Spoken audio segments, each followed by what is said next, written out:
안녕하세요. 오늘의 데일리 뉴스레터에 오신 것을 환영합니다. 1. 중국과 일본이 가장 두려워하는 것. 2. 대한민국의 진정한 힘. 3. 중국의 치명적인 실수. 한번 진실을 알아봅시다. 1조 원을 더 쓰더라도 전투기 도입 물량을 늘려야 한다. 혼란한 동북아 정세에 살아남기 위해서는 대한민국의 전술기는 700대가 필요하다. 최근 우리 공군의 노후 전투기가 연달아 추락하면서 순수 국산 전투기 KF-21의 양산 물량을 기존 120대에서 300대로 크게 늘려야 한다는 주장이 나오고 있습니다. 현재 F-35A 60대, F-15K 59대로 이뤄진 120대 규모의 하이급 전력과 KF-21 300대, 또 F-16V 사양으로 개량된 KF-16U 132대로 구성된 430여 대 규모의 미들급 전력을 확보하고 FA-50을 90에서 140대 정도 추가 양산해 최대 FA-50 200대로 통일된 로우급 전력으로 총 700에서 750대 규모의 전술기 전력을 구축해 중국과 일본 등 주변국 공군에 맞대응할 대공군을 만들자는 겁니다. 이런 얘기는 듣기만 해도 가슴이 웅장해지는 이야기입니다. 하지만 이런 주장은 현실적으로 어렵습니다. 바로 예산 때문입니다. 지난 2015년 KF-X 사업이 시작될 때 우리 기술진은 KF-21의 목표 단가를 약 700억 원으로 잡았습니다. 그러나 코로나 사태로 인한 인플레이션과 연이은 미국발 금리 상승으로 인해 환율이 급등하며 여러 국가로부터 각종 첨단 부품을 사들여야 하는 입장에서는 KF-21의 예상 단가도 천정부지로 치솟고 있습니다. 아직까지 대당 단가가 1000억 원을 넘지 않았으나 천룡공대지 미사일, 한국형 대방사 미사일 등 KF-21과 통합될 각종 무장과 여러 예비 부품의 비용을 생각하면 필요 예산은 대당 1000억 원을 가뿐히 넘었다고 봐야 하는데요. 따라서 KF-21 보라매를 180대 더 양산하기 위해서는 양산 수량 증가에 따른 단가 하락 같은 변수를 고려하지 않을 경우 최소 18조 원이 더 필요하다는 게 전문가들의 입장입니다.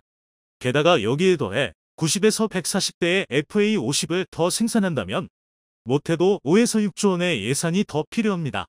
뿐만 아니라 늘어난 전술기로 인해 추가로 편제될 전투비행단과 항공기를 보관할 이글루 등의 각종 시설의 예산도 추가되는데요. 이렇게 다 따지다 보면 일각에서 주장하는 공군력 증강을 위해서는 아무리 적게 잡아도 25조 원에서 많게는 30조 원에 이르는 정말 어마무시한 예산이 필요합니다. 생산 규모를 고려해 5년으로 예산을 나누더라도 한 해마다 6조 원의 예산이 오직 전술기 추가 확보에 투입되는 겁니다. 사실 이는 현실적으로 대한민국의 국방 예산으로는 불가능한 수치입니다. 그런데 최근 반전이 일어났습니다. 대한민국이 홀로 KF-21을 양산하는 건 막대한 비용이 들지만 여러 우방과 함께 공동 생산에 나선다면 적은 비용으로도 더 많은 전술기를 확보할 수 있게 되는데요. 뿐만 아니라 수출을 통해 국방 예산 증액의 당위성을 확보할 수 있고 국내 경제를 크게 개선하는 게 가능해집니다. 그래서 준비했습니다. 오늘은 대한민국이 전술기 700대를 확보할 수 있는 대공군 확보 방안에 대해 알려드리겠습니다. 2022년 12월 현재 대한민국을 위협하는 최악의 적은 바로 중국입니다. 중국은 하이급인 J-20을 최대 100대를 보유하고 있습니다. 뿐만 아니라 매해 40에서 50대 정도의 생산 능력을 확보해서 2025년까지 J-20 250대를 확보할 계획인데요. 이에 더해 FC-31로 불렸던 중국판 F-35인 J-35의 양산도 시작했는데요. 그래서 전문가들은 중국이 2030년대 초반까지 적어도 500대 이상의 5세대 스텔스 전투기를 확보할 수 있을 것으로 보고 있습니다. 이 때문에 일본은 전술기 전력을 크게 개편했습니다. 구식화된 F-15J 대부분과 가성비 폭망이던 일본산 F-2의 전량을 폐기하는 대신 F-35A, B형 147대와 F-15J의 첨단 개량형인 F-15G 68대를 확보해 하이급 전투기 215대로 구성된 항공 전력을 구성해 중국의 스텔스 전력에 대응한다는 방침입니다. 반면 한국은 60대의 F-35A와 59대의 F-15K가 현재 예정된 하이급 전력의 전부입니다. 추가로 20대의 F-35B가 계획되고 있으나 이는 아직도 확정되지 않아서 사실상 총합 120대의 하이급 전투기로는 500대 이상의 5세대 스텔스 기와 수천 대의 4세대, 4.5세대 전투기를 운용하는 중국에 맞서기 어렵습니다. 따라서 하이급뿐 아니라 미들급 전력으로 스텔스기를 상대할 수 있거나 아니면 적의 미들급 전력을 완전히 제압할 수 있어야 하는데요. 하지만 우리의 현실은 참혹합니다. 2022년 현재 우리 군이 가진 미들급 전력은 F-16 PBU 34대와 KF-16 132대가 전부입니다. 그나마도 F-16 PBU 34대는 노후화로 퇴역이 예정되어 있으니 사실상 KF-16 132대가 우리 공군 미들급 전력의 전부인데요. 다행히 F-16V 사양의 KF-16으로 개량이 이뤄져 미들급 전력이 아예 무력화되는 참극은 피한다는 게 유일한 위안입니다. 하지만 KF-16유로는 중국의 4세대 이상 전투기를 상대로 우세를 점할 수 있을지는 모르겠으나 압도할 수는 없습니다. 뿐만 아니라 5세대 전투기를 근거리에서 보고 대응할 수 있는 장비가 탑재되긴 하지만 대등한 전투를 펼치는 것은 꿈도 꿀 수 없습니다. 정리하자면 이대로라면 우리 공군 전력으로 자주 국방을 하는 것은 현실적으로 불가능합니다. 또한 우산, 오키나와, 시모노세키에 주둔한 미 공군과 미 해군함 공대의 도움이 없다면 사실상 중국 공군을 막아낼 수 없습니다. 그런데 이 심각한 상황을 단숨에 해결해 줄 해결사가 있습니다. 바로 KF-21 보라매입니다. 4.5세대 전투기이지만 블록 3을 통해 5세대기로 업그레이드하고 나아가 멈치가 가능한 5.5세대기로 개량할 계획까지 염두에 두고 시험 비행이 한참 진행 중인 KF-21 보라매가 계획대로 120대가 양산된다면 암울하던 우리 공군의 상황을 단숨에 반전시킬 수 있습니다. 일단 우리 군의 허리를 맡을 미들급 전투기가 132대에서 252대로 늘어나면서 중국 공군의 수적 주력인 4.5세대 이하의 전투기들을 충분히 방어할 수 있게 됩니다. 뿐만 아니라 중국의 스텔스기 500대에도 맞설 수 있습니다. KF-21은 고성능 이사 레이더와 아르스트가 있어 근거리에서 스텔스기를 탐지하는 게 가능할 뿐 아니라 스텔스기의 유일한 약점인 적외선을 노릴 수 있는 5세대 IR 미사일을 사용할 수 있게 되는데요. 즉, 한국은 4.5세대 전투기라더라도 중국제 스텔스기를 격추할 능력까지 있습니다. 심지어 여기에 더해 블록 3으로 개량해 5세대 스텔스기로 업그레이드될 경우 숫자만 많은 스텔스기의 경운기라 할 수 있는 중국제 스텔스기를 압도할 수 있습니다. 따라서 KF-21이 기존 계획대로 120대가 무사히 양산되는 것만으로도 우리 공군은 직면한 문제 중 대다수 문제를 해결할 수 있게 됩니다. 하지만 그럼에도 해결할 수 없는 문제가 있습니다. 바로 노후급 전투기의 부족입니다. 지금 이 시간에도 한창 전투가 벌어지는 우크라이나 전쟁을 통해 대한민국은 노후급 전투기가 얼마나 부족한지 알게 됐는데요. 11월 27일을 기준으로 우크라이나 공개한 자료에 따르면 러시아의 전투기 손실은 무려 278대에 달합니다. 그리고 그중 대다수가 노후급 공격기 전력인 수-24와 수-25입니다. 이유는 간단합니다. 그럴 수밖에 없기 때문인데요. 이번 전쟁에서 러시아 공군은 수백 대의 전폭기를 동원했습니다. 하지만 그럼에도 항공 지원을 요청하는 러시아 지상군을 위해 사거리가 100km 되는 정밀 유도폭탄과 공대지 미사일, 그리고 이 정밀 유도무기 PGM을 사용할 전폭기를 충분히 확보하지 못했습니다. 그래서 핵심 전력은 상부의 지시에 따라 반드시 투입해야 하는 곳에 투입하고 비교적 중요도가 낮지만 항공 지원이 필요한 곳에 노후급 전력인 수-24와 수-25를 대거 투입했는데요. 그리고 그 과정에서 근접 지원을 위해 저공 비행하던 러시아의 공격기들은 서방의 지원으로 받은 레이더 연동 자주대공 포겟 파드, 스팅어 같은 램페지 등 첨단 단거리 방공 무기로 저층 방공망을 강화한 우크라이나군에게 말 그대로 녹아내렸습니다. 하지만 그럼에도 공격기 투입을 멈추지 않고 있는데요. 그만큼 근접 항공 지원의 필요성과 중요도가 매우 높기 때문입니다. 이는 우리 군도 마찬가지인데요. 우리 군에서 낙다 못해 썩어가는 F-4E 팬텀2와 KF-5 제공호를 퇴역시키지 않는 이유가 바로 이 근접 항공 지원을 위해서입니다.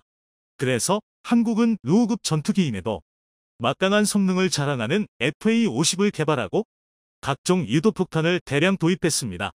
최대 사거리가 100km 넘는 국산 유도폭탄 KGDB와 젠, 르뎀 등 사거리가 긴 대형 유도폭탄을 대량으로 확보하고 이 폭탄들을 초음속 비행과 정밀 유도가 가능한 FA-50의 시로 먼 거리에서도 안전한 근접 항공 지원이 가능하도록 한 겁니다.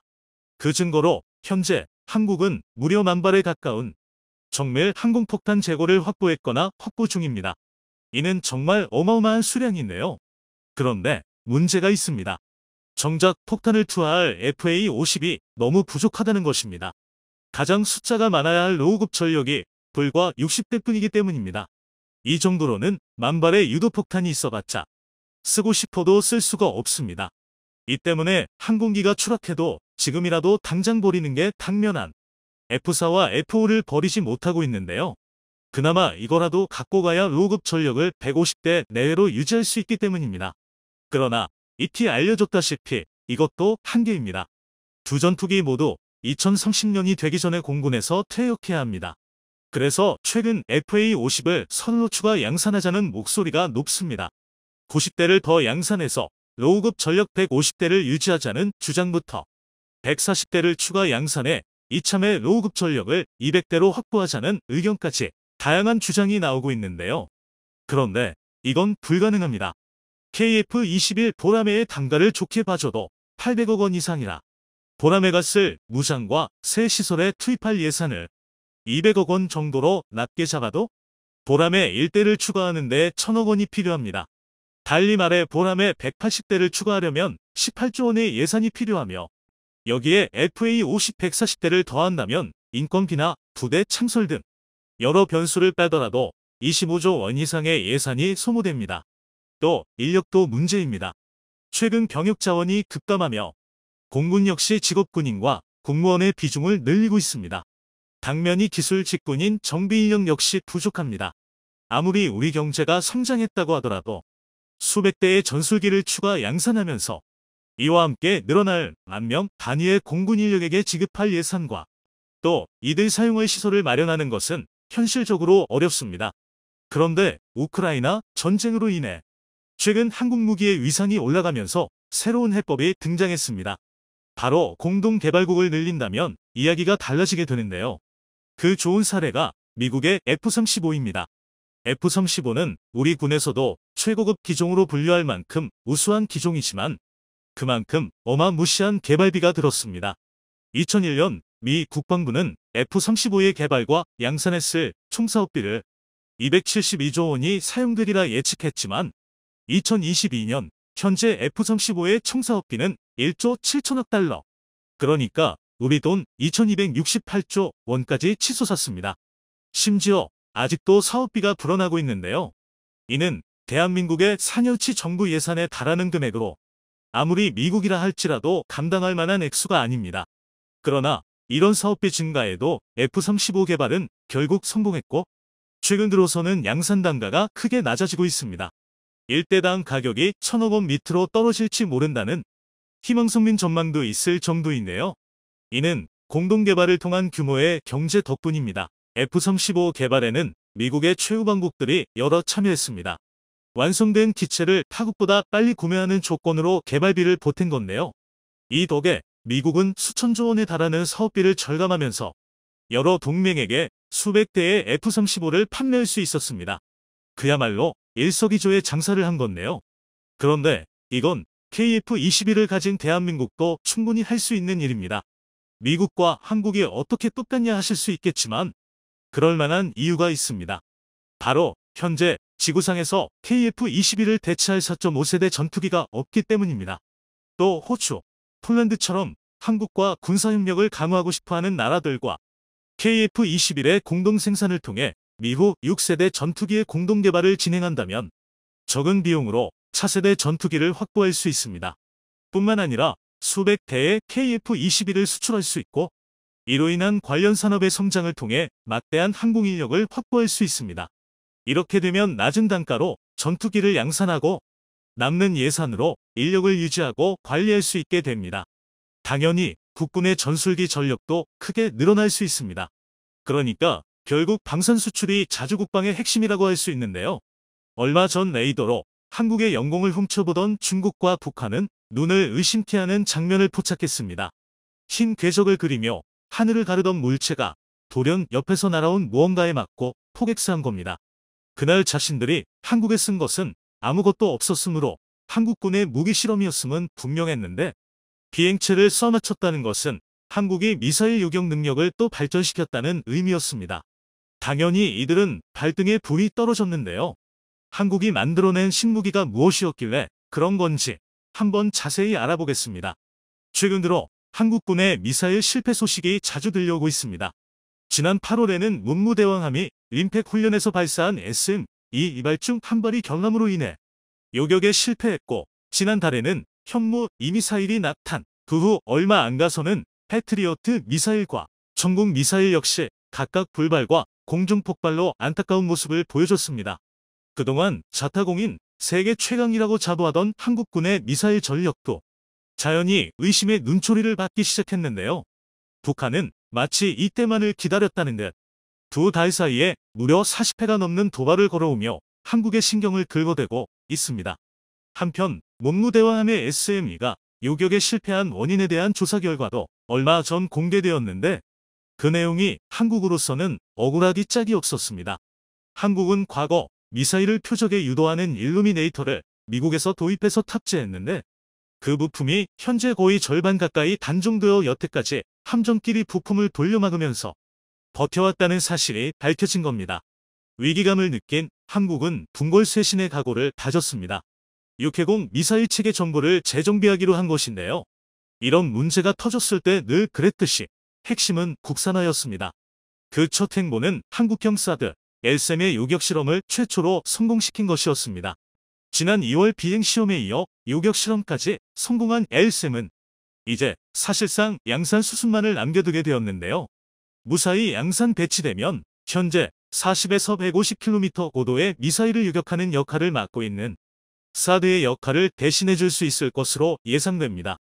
원래 군에서는 2024년 말까지 체계 개발을 완료하고 2026년까지 LSAM의 실전 배치를 마칠 방침이라고 밝혔습니다.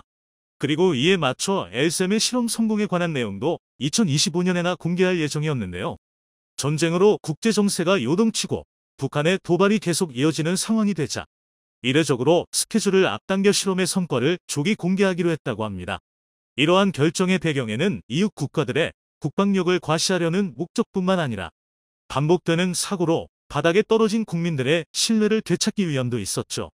국방부의 미사일 체계 재정비는 여기서 끝나지 않습니다. 얼마 전 국회는 SM-3 미사일 구매를 위한 긴급 예산 100억 원을 신규 편성했는데요.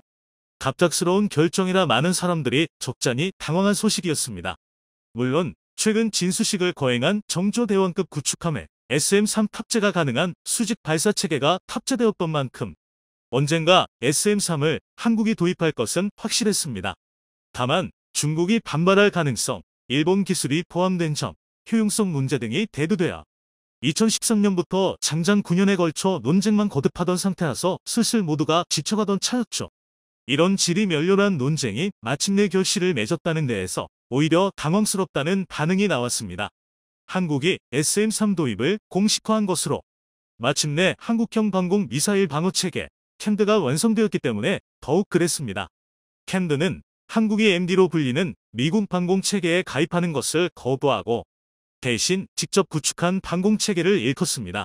미국의 권유를 받아들여 한국이 MD에 가입하는 방향도 있었지만 사드 하나를 도입한 것만으로도 발작을 하던 중국의 속 좁은 성미를 생각하면 MD 노선은 쉽지 않은 길이었습니다. 하지만 그 성능만큼은 구축할 가치가 있었는데요. 캔드를 통해 한국은 사거리 2,500km 이내, 고도 15에서 500km의 비행체를 요격할 능력을 갖추게 됩니다. 사거리 20km 이내 고도 15에서 40km는 MSAM이 혹은 천궁이로 불리는 체계가 요격하고 사거리 200km 이내 고도 40에서 150km까지는 현재 사드가 앞으로는 LSAM이 커버하게 됩니다. 그리고 LSAM과 일부 범위를 중첩시켜 사거리 2500km 이내 고도 70에서 500km까지를 이번에 도입하는 SM-3이 담당하게 됩니다. 이러한 미사일 방공체계는 북한을 맞대고 있고 물 건너에 중국이 있는 한국에게 특히 효율적인 무기체계이며 그만큼 매우 중요합니다. 북한은 물론 중국 본토 전역까지 사정권에 넣을 수 있기 때문이죠. 그리고 우크라이나가 러시아를 상대하며 미사일 반공이라는 개념이 실제로 작동하고 얼마나 중요한지까지도 보여줬기 때문에 한국이 이번에 달성한 성과는 더욱 환영받을 만했던 것입니다. 그리고 이번에 LSM이 성공함으로써 한국은 캠들을 완전히 국산화하는 가능성도 엿볼 수 있게 되었습니다. SM-3의 경우 최대 요격고도 500km라는 압도적인 성능을 자랑하지만 앞서 언급한 여러 가지 문제점으로 인해 운용하는 데에 제약이 적지 않습니다. 하지만 이런 문제점들은 같은 성능의 국산 무기라면 발생하지 않습니다. 실제로 작년에 국방과학연구소는 이러한 논의를 진행했던 적이 있었고 LSM 기술을 토대로 THAD 동급 체계는 2029년, SM-3 동급 체계는 2036년이면 국내 생산이 가능하다고 국방부에 보고했습니다.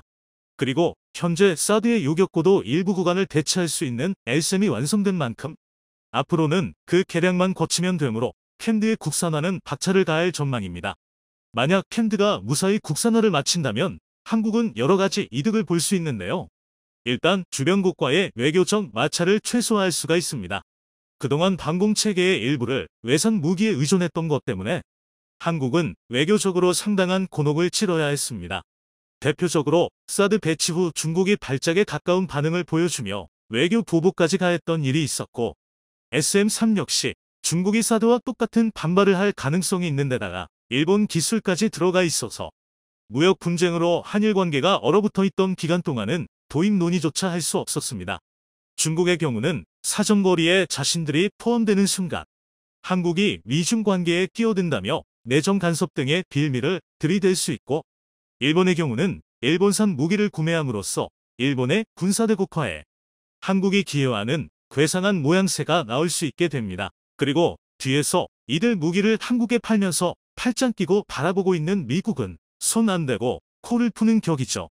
하지만 한국이 이걸 모두 국산화하면 주변의 어느 나라도 한국의 국방력 강화라는 명목의 딴지를 걸어올 수가 없어집니다.